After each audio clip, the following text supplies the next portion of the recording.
There we are. We had frozen there for just a second. Apologies for that. Peter Navarro can be found on X, Real P Navarro, Navarro, peternavarro.substack.com, and peternavarro.com. The book, as I said, is When I Went to Prison So You Won't Have to. Suggest you get it at the usual places. Welcome, Peter Navarro. Thank you for being here. I can't thank you enough for having me on. The book, as you said, I Went to Prison So You Won't Have to, is doing well. But the legacy media, they don't want this book out there. The New York Times, once again, stuck it to me. It should have been on the bestseller list. But like they do so often to books they don't want people to read, they kept it off the list. It's a great story about, first of all, my stand with respect to the constitutional separation of powers, how the Democrats came down on me, wound up in prison, and then hijinks ensued. A little Kafka, a little Joseph Heller, a little One Flew Over the Cuckoo's Nest. But the underlying story, Doc, is really about the weaponization of our justice system by the Democrats. Everybody I served with in the White House, and I was there for 4 years, all 4 years of the first term, Doc, paid a price, a heavy price. The minimum price was hundreds of thousands of dollars or millions of dollars of legal fees for getting subpoenas and being pursued. On the other end, both Steve Bannon and I wound up in prison. President Trump decided spending hundreds of millions of dollars on legal fees. They almost put him in prison for 700 years. And people forget that now that Trump's in the White House and things are, and then they turn around, the Democrats, and point at us and say that we're weaponizing the government for taking a guy like Comey or Bolton, who prima facie case, they're felons, that we go after them. No. And one of the key messages, sir, of I Went to Prison So You Won't Have to, is simply this. If we don't hold the Democrats accountable for what they did in terms of weaponizing the justice system, they're going to do it again. They may do it as early as 2026 if the House of Representatives falls to Hakeem Jeffries and those merry band of lunatics.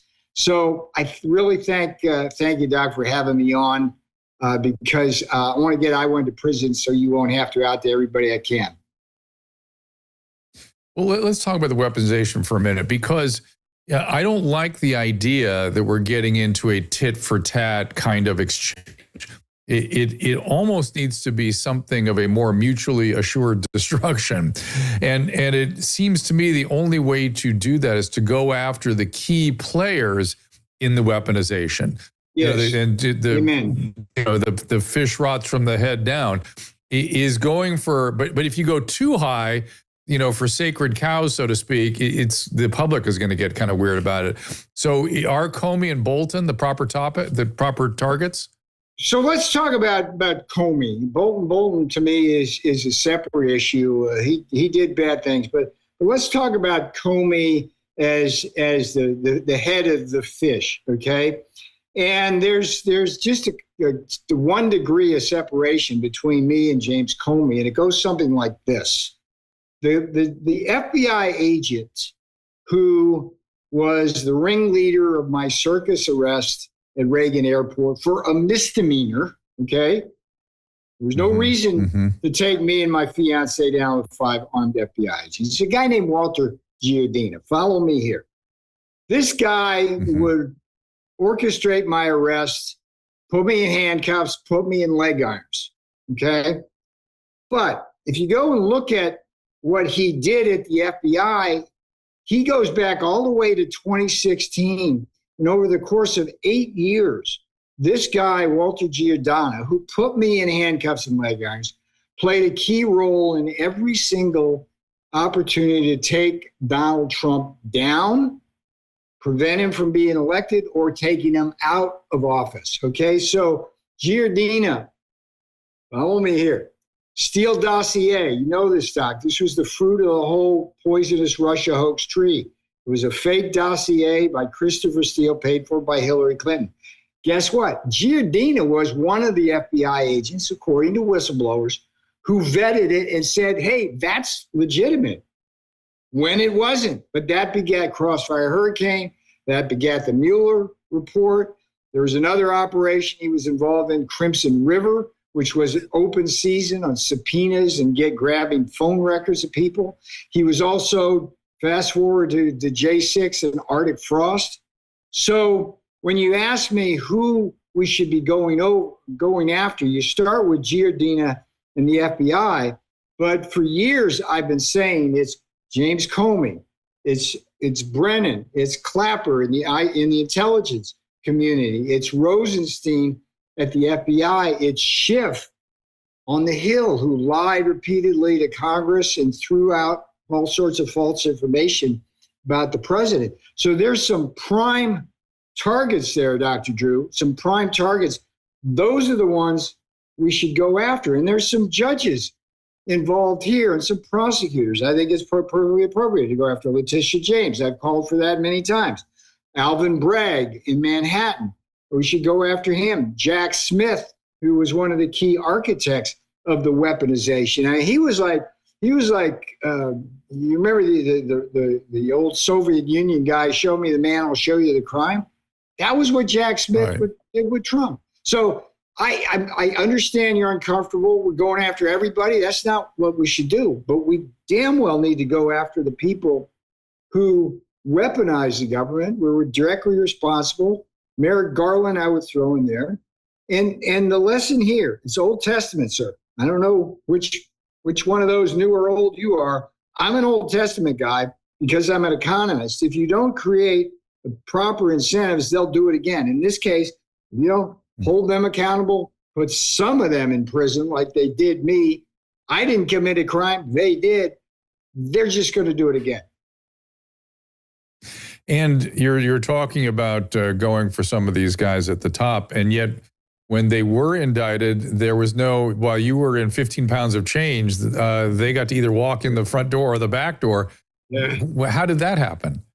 So this is what kills me. It's like you look at all the legacy media, the CNNs, the MSNBC, even some people got in the middle there. They wring in their hands over John Bolton or James Comey or whatever. It's like none of them, not a single person on CNN or MSNBC morning show, those people, none of them said, oh, Navarro, they didn't have to take him down. It was just a misdemeanor. They didn't have to put him in handcuffs. They didn't have to put him in leg irons. I mean, the first chapter, if you read nothing else, and I went to prison, so you won't have to read the first chapter. It's a blow by blow of this craziness. And then these guys get indicted, and the normal thing to do is what they call self-surrender, okay? Somebody calls you up and say, you've been indicted, report to the court this morning or tomorrow morning, and you do it, not a flight risk. So how does that, I mean, to me, every time that kind of thing happens, it focuses a harsh light on really what the Democrats did to me and Bannon and Trump. And by the way, I mean, look, Jeff Clark, John Eastman, they're trying to take their bar cards. They bankrupted Rudy Giuliani. It's like everybody I know has been affected by that. And it's a mirror. I'm like, why am I back in the White House? It's not rational in a way because you become a target. You know, it's like you're facing a future if the Democrats get back into power where they'll just go after you again for nothing. So this is what's going on. This is what's got to stop. And again, I went to prison so you won't have to is really a tale about Old Testament accountability, as well as a really good story about what it's like to go to prison, if you want to know. John Bolton, I think, might have ordered this recently. I can't confirm it. I can't deny it either. Yeah, you've shared with me some of your observations of prison life last time I talked to you. I want to hear more about that. But first, a couple other questions. Who do you think's funding all this? That's what I'm going to talk to Mr. Thayer about. Go ahead. This is really interesting because, again, I told you, Walter Giardina, this is the FBI agent, put me in handcuffs, put me in leg irons, did the circus arrest. Well, if you look at all the whistleblower documents that Senator Chuck Grassley is releasing now from the FBI, and he's doing a hell of a job on this, hell of a job. I told you about Arctic Frost and Giardina's. Well, it turns out that the Soros folks are implicated, the father and the son. And look, there's no question in my mind that Soros and his son both need to be investigated. They were already implicated in the Steele dossier Russia hoax thing. I don't know if you read any of the whistleblower documents on it. There's no question some of these left billionaires, with Soros being one of them, are bankrolling. That's that whole the something blue. There was a whole operation called something blue. Your next guest will probably know exactly the title of it. But that was a big scam where they're funneling money in during the presidential and congressional elections, laundering that money. Some of it certainly came from offshore. And, money can buy elections at the margin sometimes. So I think Mr. Soros needs to be looked at. I'm not saying putting anybody in prison. What I'm saying is, where there's smoke, let's investigate to see if there's fire. If there's fire, then do what they did to me, put them in prison. I just want to emphasize here, though, I did nothing wrong up until the point of Joe Biden taking the White House. Every senior White House advisor had a duty to refuse a congressional subpoena as a way of honoring what's called executive privilege. And I went to prison so you won't have to is partly a tale about that, about why it's important to have, as the Supreme Court has said, Dr. Drew, candor and confidentiality in presidential decision-making. You can't have that if Congress can subpoena everything from the White House and put it out there. It doesn't lead to good presidential decision-making. So I was standing up for a constitutional principle. I did nothing wrong based on everything I knew leading up to that point in time, and I wound up in prison. On the other hand, Comey, it looks like he lied to Congress. That's a felony. And by the way, I was in jail with people for doing stuff that, for example, Letitia James is accused of. Bank fraud. They're there for like 10 years. They had their houses taken away, their business taken away. They're paying restitution. What is it like if like ordinary people are sitting in prison, scratching their head going, how do those folks get away with it when I can't? And I didn't. So a lot to unpack there, sir. So let's I want to try a little thought experiment. Let's try to be as charitable as possible and as empathic as possible. Yeah. And imagine we're Comey or one of these guys, or any of the guys you mentioned in the higher echelons, or even this the guy that did the whole circus takedown for you. What are they thinking? What do they imagine they're doing? How do they get up in the morning and justify? Are they just taking orders from somebody? Do they really believe that some evil force has taken over the Oval Office? Are they generally psychopathic and just sort of flexing muscle and wanting their power back? What do you imagine? Again, being as charitable as possible. Okay, so I think the one of the problems with Comey starts with the FBI culture itself, going back to J. Edgar's days.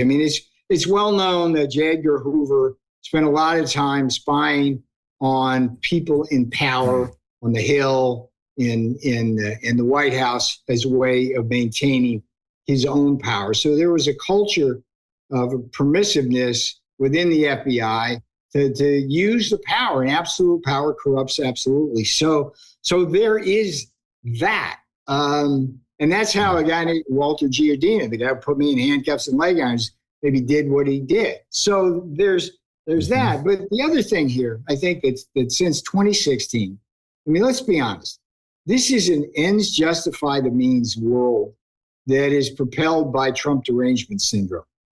Something happened in 2016 that we hadn't seen, I won't say ever in our political system, but for a long time. Okay. And this is that. Where have we seen it before? Well, if you go back to like Lincoln's days and things like that, there was an enormous amount of hatred for Lincoln because of that issue. Okay. And You could go back earlier, and the American politics, different periods of its history. You know, the bloody Kansas kind of. I mean, there was a lot of things going on. I mean, like didn't Aaron Burr shoots? So my point is though that we went through decades where we thought we were civilized. Trump comes along, and he's a disruptive force, and it's the legacy media, which is owned by a power structure, which didn't want to see secure borders, which didn't want to see our jobs come back to America because they make too much money on it. We're able to fuel the media frenzy, and people themselves have been stirred up, and they hate Donald Trump. I mean, the man, for 4 years while I was in the White House, 93% of the stories that appeared in the press were negative against him. So it becomes like the man's like in the mind of too many people. He's a threat, and so whatever it takes to get him out of there. So the Democrats, leading to the 2020 election, I mean, they broke every friggin' rule, changed every rule, and did everything they could to get him out of there. So I think that's charitably, it's an ends justify the means mindset that's driven by hatred for Donald Trump. And the irony, of course, is, hey, 4 years of Donald Trump, we had no inflation, we had solid growth, we had rising real wages for blue-collar Americans, we had peace around the world for the first time in years. And I mean, the man is good for America, but folks ain't seeing that. So Comey does his little shell thing. What's 187, 47? You know, it's like, so that's about as charitable as I can get. It's a bad mindset. Okay. We got to get back to first principles here. Yeah, which is, you know, you're elected to, well, anyway, the key, there's the first principles indeed. And serve the people. The law has to abide by the Old Testament. Yeah. You know? It's like first do no harm. That's always been a reason. You know, as a politician, first do no harm. Listen, I was saying for a long time, the golden rule went somewhere. The golden rule got eroded for a while, but here we are. But let's talk economics for a second. You're an economist. What about tariffs and what about sort of economic warfare with China? I'm going to be speaking to Brad about that in a minute. I saw a video where Trump was saying there's more money coming in. We're a prosperous nation now. As usual, is a lot of hyperbole in his rhetoric, but I'm wondering what's really going on with tariffs and with China from your perspective. Well, I'm not sure there's a lot of hyperbole when it comes to talking all the money that's coming in, Dr. Drew. I mean, it's an astonishing amount of money that we're going to raise over the next 10 years if we get a favorable decision from the Supreme Court. And the tariff money that's coming in, it's kind of a back to the future kind of thing. Before 1913, we basically funded our government. There was no income tax. We funded it primarily on tariff revenues.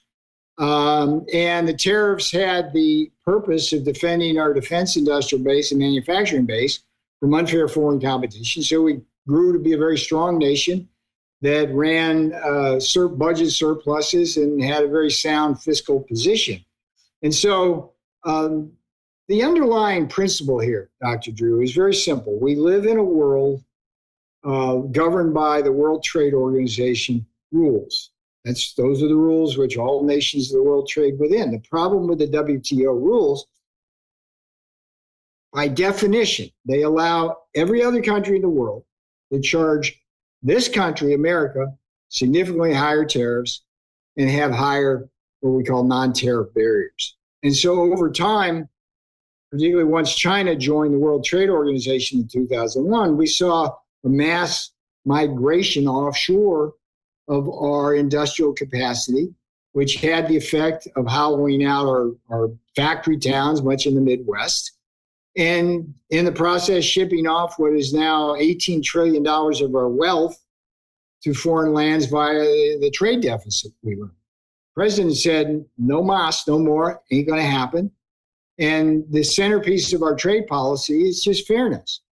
And the beauty of this time around, I mean, in 45 for 4 years, we had to fight tooth and nail everybody to get the trade policies in. Now there's been a sea change. People understand, despite what the media continues to keep saying, tariffs don't cause inflation, that tariffs raise funds. They're like a tax cut because they allow us to lower taxes. They allow us to bring our interest rates down because we don't have to fund as much. We got $19 trillion of investment pledged. That's not hyperbole either. It's pledged.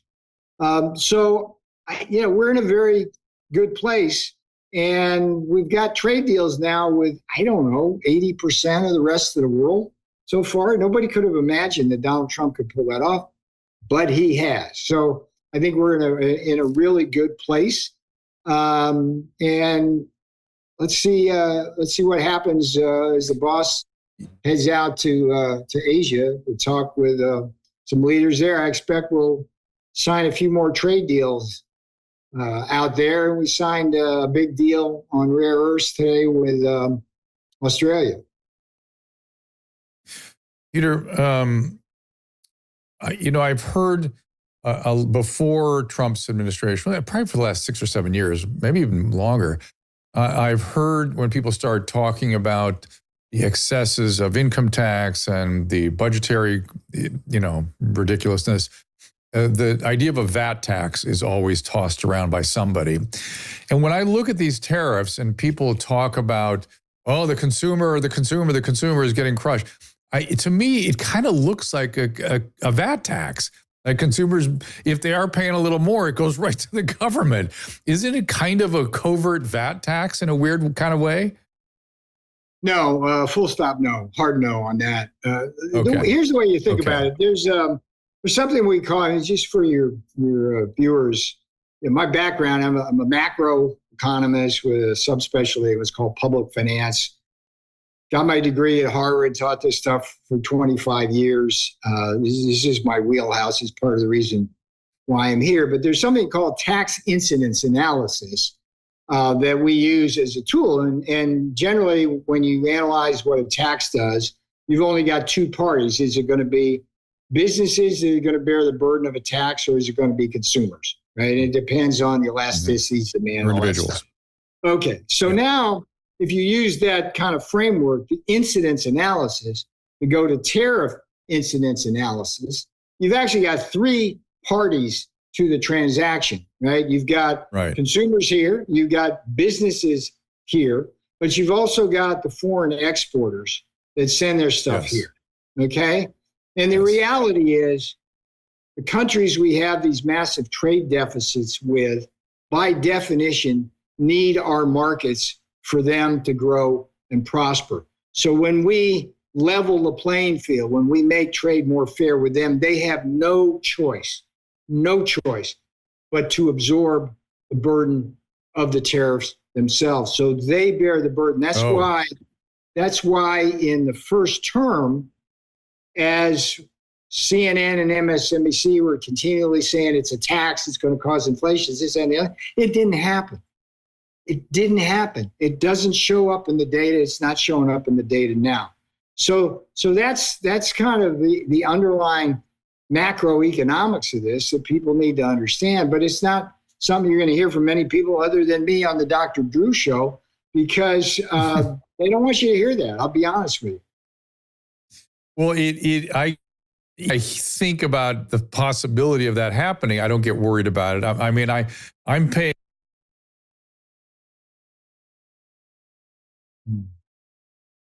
Isn't you there, sir? I don't know if people can. There we are. I froze for a second on my end. But what I just make sure I'm hearing you. What you're saying is consumers aren't seeing it anyway. So however I rationalize what this thing is, consumers just aren't seeing it because the other countries are absorbing the price, the cost. Exactly. And we're seeing, to be clear, we're seeing inflation now. When we came into office in January, there was a lot of inflation. There's still some inflation that we're dealing with. There's no question about it. But it's not from the tariffs. It's from the fact that we had tremendous fiscal irresponsibility. Congress, mostly Democrats, but with a little help from some Republicans at inopportune times.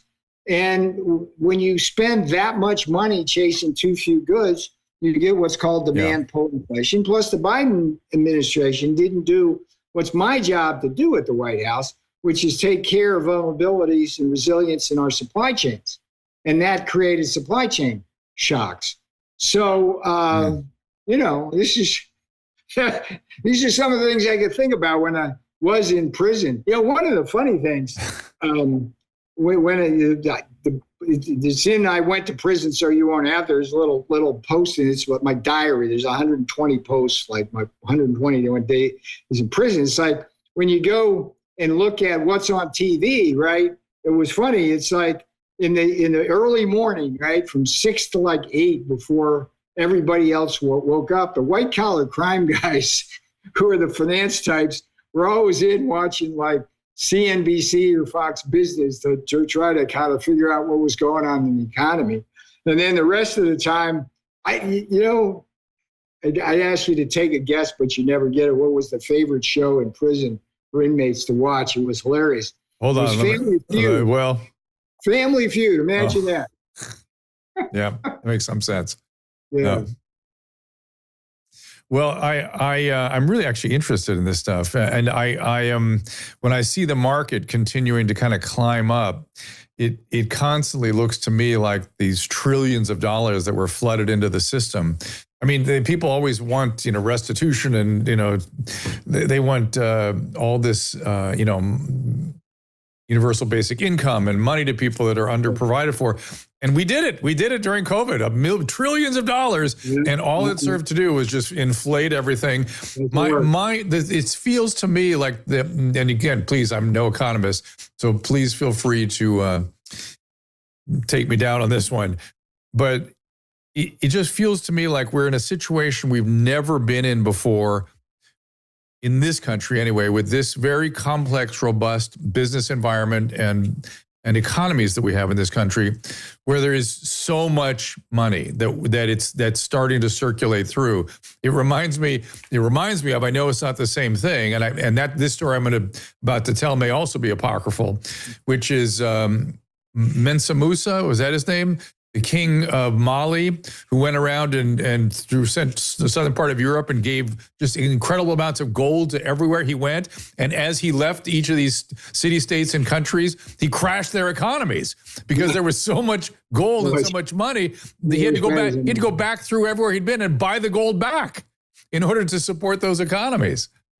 So let me give you my kind of macro view. And again, I have the experience of what happened in the first term. I was on the campaign in 2016, and we had a very simple mantra in Trump land. It's like we were going to be able to grow faster without inflation by cutting taxes, by reducing the regulatory burden, by drill, baby, drill, by lowering energy prices, and through fair trade. And if you look at all four of those things, all four of those drivers of GDP growth are capable of driving growth without causing inflation. And so I remember very clearly the morning after the election in 2016, I went on CNBC Squawk Box, and the futures were dead red down. The world was in chaos. Everything was going to just go crazy because Trump's coming in. And I walked everybody through at the time look, this is going to be great. It's going to stimulate growth without inflation, and life's going to be good. I predicted at that point 25,000 on the Dow, which was a pretty big reach. But people got it. The futures turned around, and we wound up actually hitting 25,000 on the Dow in less than 2 years. It was like boom. Fast forward to just April 6th. Okay, that's when President Trump put in the reciprocal tariffs, and we had the markets like going down, crashing. The Dow went to 37,000, right? And I go, no, chill, relax, everything's cool. We got this. It's like we're going to cut taxes. That's good for the economy. We're going to get oil down from $75 to $60 a barrel. That's good. We're going to dramatically slash regulations again, which Biden put up. And by the way, this fair trade thing, that's going to work out really well to help us pay down our debt and increase investment in this country. And at that time, I said 50,000 on the Dow. This was when it was dead red down 37,000. And that would turn out to be the day at the market bottom this year. And, we're almost at 47,000. We might have breached it today. But Doc, the reason why the markets are going up, it's not because there's a bunch of money out there and it's just driving stocks up. It's because there's a lot of investment going on, and investment increases productivity. Productivity increases profits. And don't forget this AI thing going on, which is a tremendous boost to productivity. And there's also more peace in the world. So these are the kinds of things that bull markets are made of. It's not a shimmer. It's real. And it's good for America. It's good for people. So, be careful, but be a little more confident, sir. I hope so. It's good for people is a nice refrain to hear. Can you stay another 10 minutes or so? I just got a couple more questions that I need to take a quick break here. And I quickly looked up Mansa Musa, M-A-N-S-A, Musa, M-U-S-A, from Mali. It turned out he crashed the economies in Egypt. I got it wrong. He wasn't touring across Europe. He was touring across Egypt, handed out so much gold, he had to buy it all back to stabilize their economy. All right, Peter Navarro with us. Be right back after this. Listen. If they come for me, they can come for you. Peter Navarro went to prison for standing with President Trump. They demanded that I break the law. I refused. Now he's telling all. I went to prison so you won't have to. It's his gripping true story of love, lawfare, and exposing corruption behind bars. Stand with Peter. Scan the QR code now or go to Amazon.com to order your copy. I went to prison so you won't have to.